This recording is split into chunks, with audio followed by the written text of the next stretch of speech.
जय श्री कृष्णा। राधे राधे। आइए आगे का महात्म्य प्रारंभ करते हैं। राजा अम्बरीश ने कहा, मुनि, जिसकी चिंतन मात्र से पाप राशि का लय हो जाए, उस पाप प्रशमन नामक स्तोत्र को मैं सुनना चाहता हूँ। आज मैं धन्य हूँ, अनुग्रहित हूँ। आपने मुझे उस शुभ विधि का श्रवण कराया जिसके सुनने मात्र से पापों का क्षय हो जाता है। वैशाख मास में भगवान केशव के कल्याण में नामों का कीर्तन किया जाता है। उसी को मैं संसार में सबसे बड़ा पुण्य और पवित्र मनोरथ तथा एकमात्र सुकृत्य से सुलभ होने वाला शुभ कर्म मानता हूँ। अहो, जो लोग माधव मास में भगवान मधुसूदन के नामों का स्मरण करते हैं वे धन्य हैं। अतः यदि आप उचित समझें तो मुझे पुनः माधव मास की पवित्र कथा सुनाइए। सुजी कहते हैं, राजाओं में श्रेष्ठ हरि भक्त अम्बरीश का वचन सुनकर नारद मुनि बड़ी प्रसन्नता के साथ बोले, यद्यपि वे वैशाख स्नान के लिए जाने को उत्कंठित थे, तथापि सत्संग में आनंद आने के कारण रुक गए और राजा से बोले। राजा ने कहा, महिपाल, मुझे ऐसा जान पड़ता है कि यदि दो व्यक्तियों में परस्पर भगवत कथा संबंधी सरस वार्तालाप छिड़ जाए तो वह अत्यंत विशुद्ध अंतःकरण को शुद्ध करने वाला होता है। अतः तुम्हारे साथ जो माधव मास के महात्म्य की चर्चा चल रही है, यह वैशाख स्नान की अपेक्षा अधिक पुण्य प्रदान करने वाली है, क्योंकि माधव मास के देवता भगवान विष्णु हैं। अतः उनके भगवान कीर्तन आदि करने से जिसका जीवन धर्म के लिए और धर्म भगवान की प्रसन्नता के लिए है, तथा जो रात दिन पुण्य कर्मों का अर्जन करता है, उसी को इस पृथ्वी पर मैं वैष्णव मानता हूँ। राजन, वैशाख मास में और कौन कौन से पुण्य फल की प्राप्ति होती है, उनका मैं विस्तार से वर्णन करता हूँ। मेरे पिताजी ब्रह्मा जी भी उसे नहीं कर सकते। वैशाख में डुबकी लगाने मात्र से समस्त पाप छूट जाते हैं। पूर्व काल की बात है, कोई मुनीश्वर तीर्थ यात्रा के प्रसंग से सर्वत्र घूम रहे थे। उनका नाम था मुनि शर्मा। वे बड़े धर्मात्मा, सत्यवादी, पवित्र और समदम एवं शांति धर्म से युक्त थे। वे प्रतिदिन पितरों का तर्पण और श्राद्ध करते थे। उन्हें वेदों और स्मृतियों के विधान का सम्यक ज्ञान था। वे मधुर वाणी में बोलते और भगवान का पूजन किया करते थे। वैष्णवों में संसर्ग में ही उनका समय व्यतीत होता था। वे तीनों कालों के ज्ञाता, मुनि, दयालु, अत्यंत तेजस्वी, तत्वज्ञानी और ब्राह्मण भक्त थे।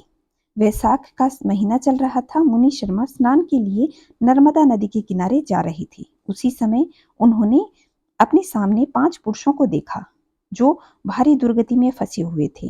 वे अभी अभी एक दूसरे से मिले थे।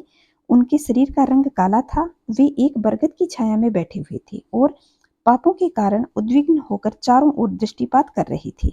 उन्हें देखकर द्विजराज मुनि शर्मा बड़े विस्मय में पड़े और सोचने लगे कि इस भयानक वन में ये मनुष्य कहाँ से आ गए। इनकी चेष्टा बड़ी दयनीय है, किंतु इनका आकार भी तो बड़ा भयंकर दिखाई देता है। ये पाप भागी चोर तो नहीं है। विप्रवर मुनि शर्मा को बुद्धि बड़ी ही स्थिर जान पड़ी। वे जो ही इस प्रकार के विचार करने लगे, उसी समय उपयुक्त 5 पुरुष उनके पास आए और हाथ जोड़कर मुनि शर्मा से बोले।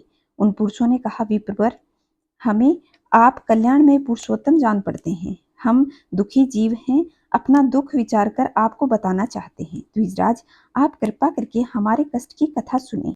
देववश जिनके पाप प्रकट हो गए हों, उन दीन दुखी प्राणियों के आधार आप जैसे संत महात्मा ही हैं। साधु पुरुष अपनी दृष्टि मात्र से पीड़ितों की पीड़ा हर लेते हैं। मैं पांचाल देश का क्षत्रिय हूँ।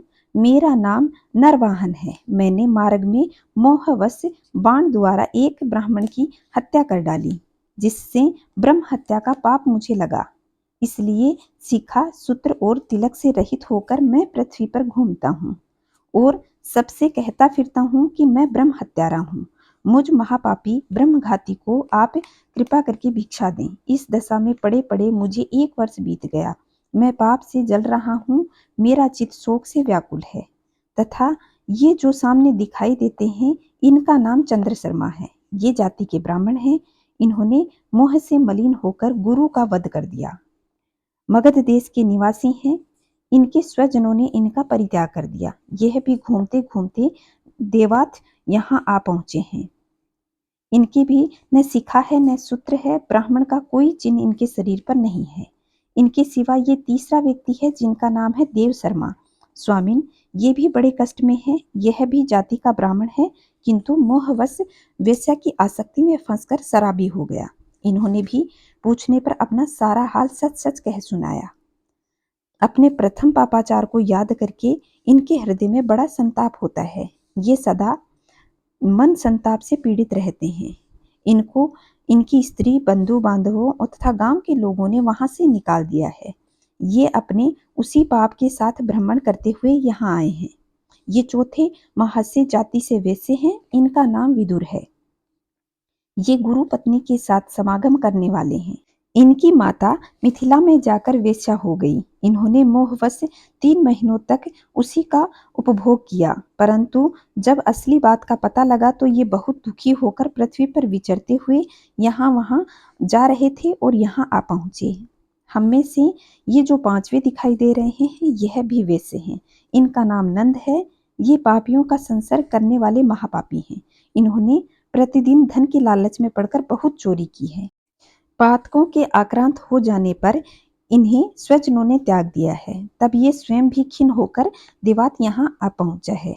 इस प्रकार हम 5 महापापियों एक स्थान पर इकट्ठे हुए हैं।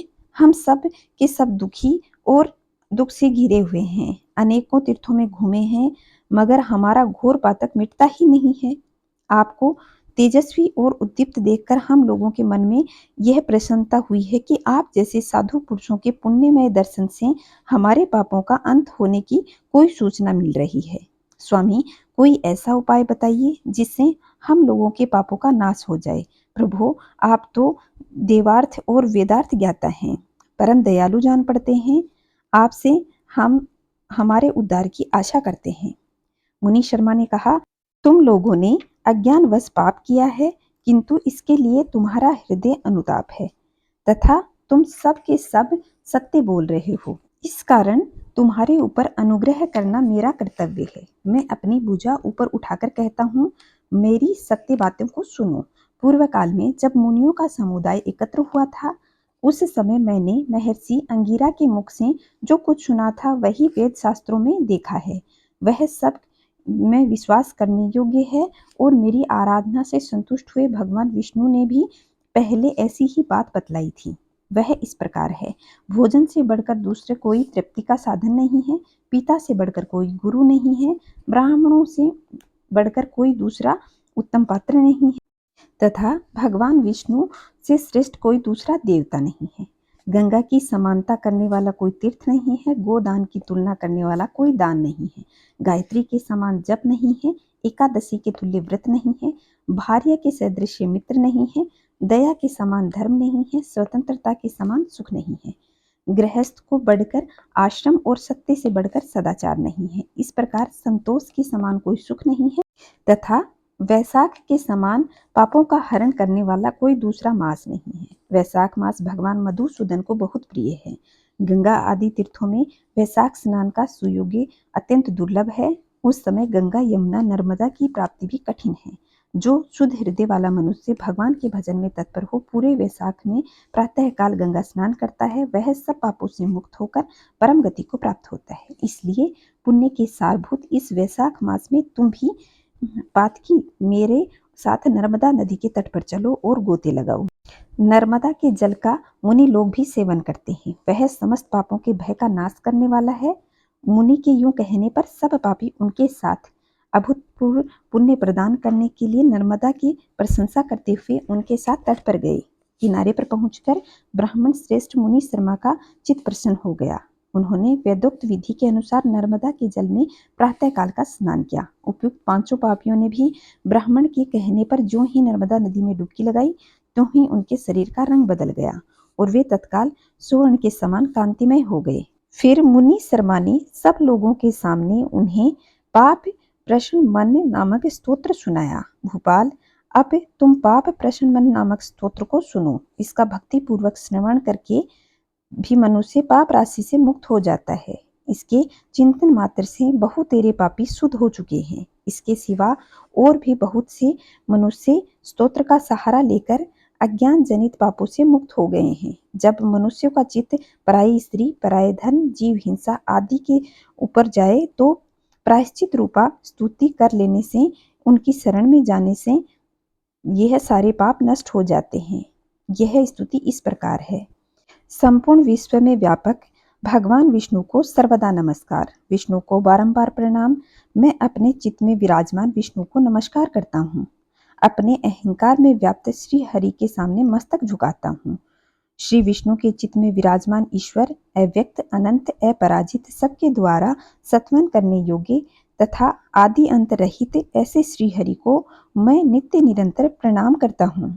जो विष्णु मेरे चित्त में विराजमान है, जो विष्णु मेरी बुद्धि में स्थित है, जो विष्णु मेरे अहंकार में व्याप्त है तथा जो विष्णु सदा मेरे स्वरूप में स्थित हैं, वे ही कर्ता होकर सब कुछ करते हैं। उन विष्णु भगवान का चिंतन करने पर चराचर प्राणियों का सारा पाप नष्ट हो जाता है।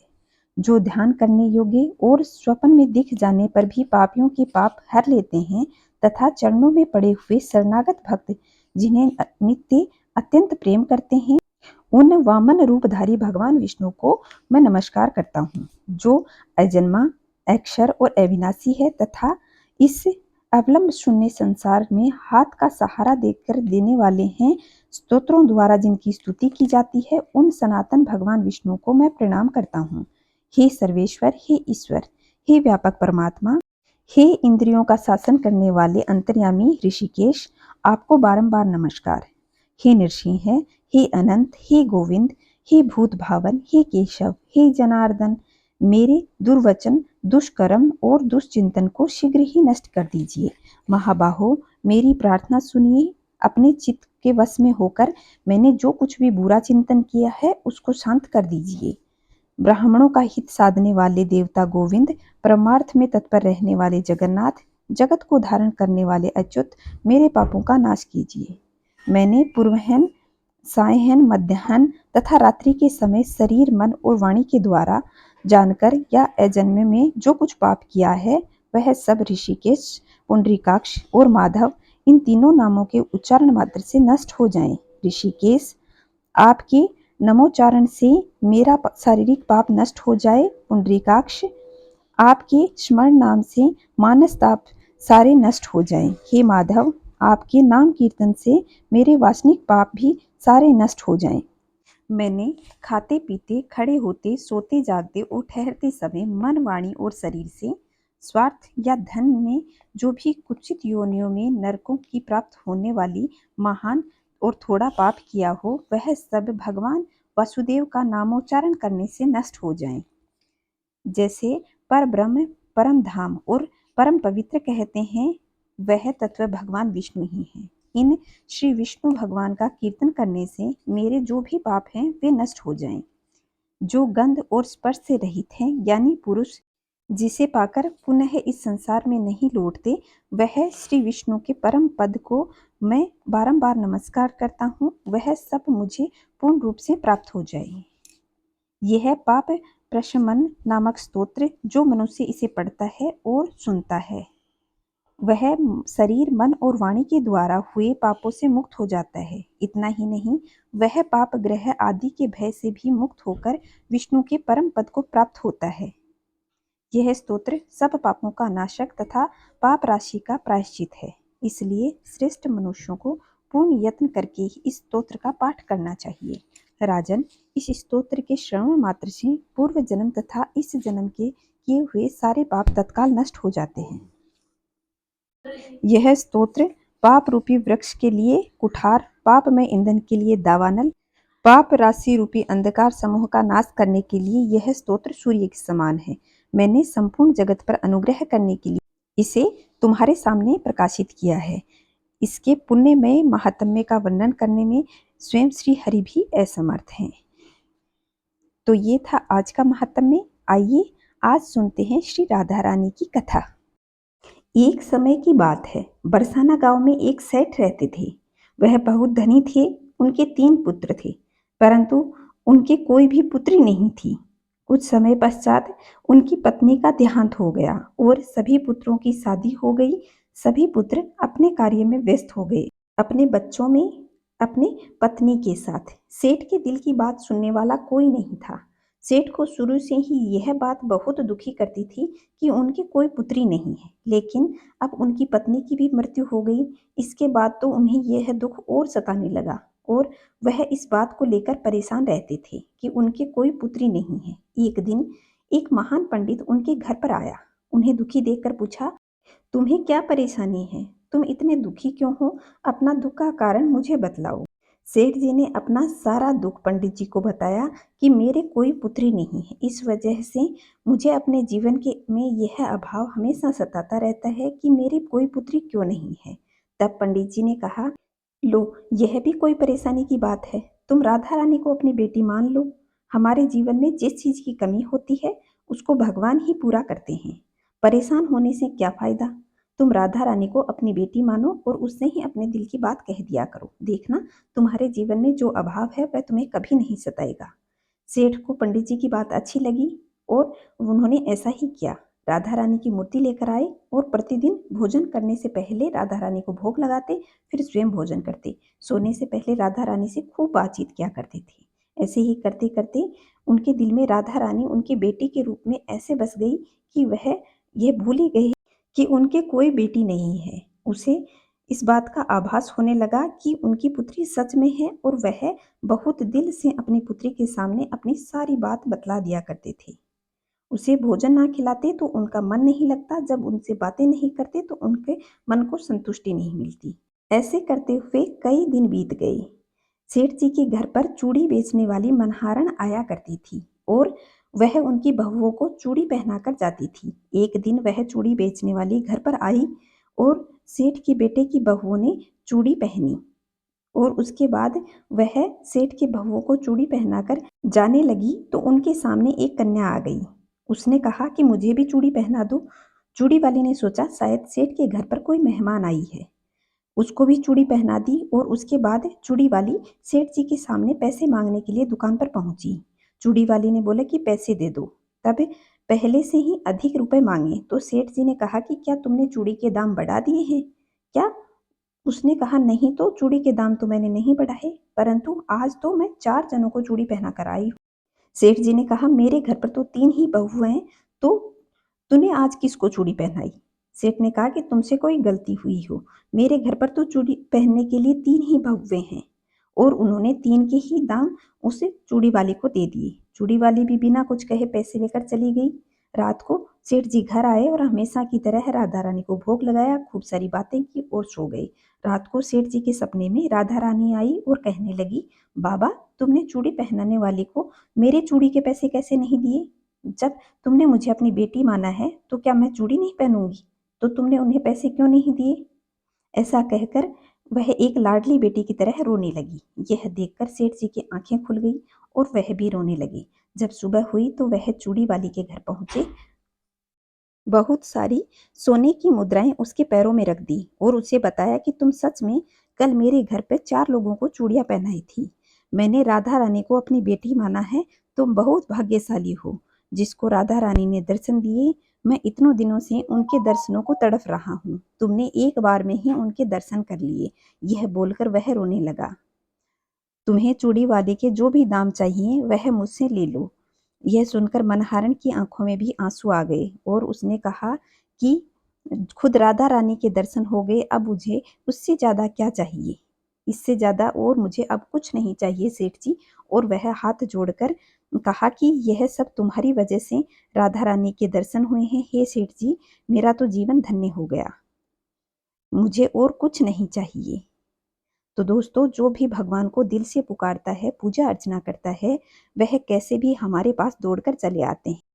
अगर आपको यह कथा और महात्म्य पसंद आ रहा हो तो वीडियो को लाइक करें, शेयर करें और कमेंट में जय श्री नारायण अवश्य लिखिएगा। भगवान नारायण की कृपा आप पर और आपके परिवार पर सदा बनी रहे। जय श्री नारायण, जय माता लक्ष्मी।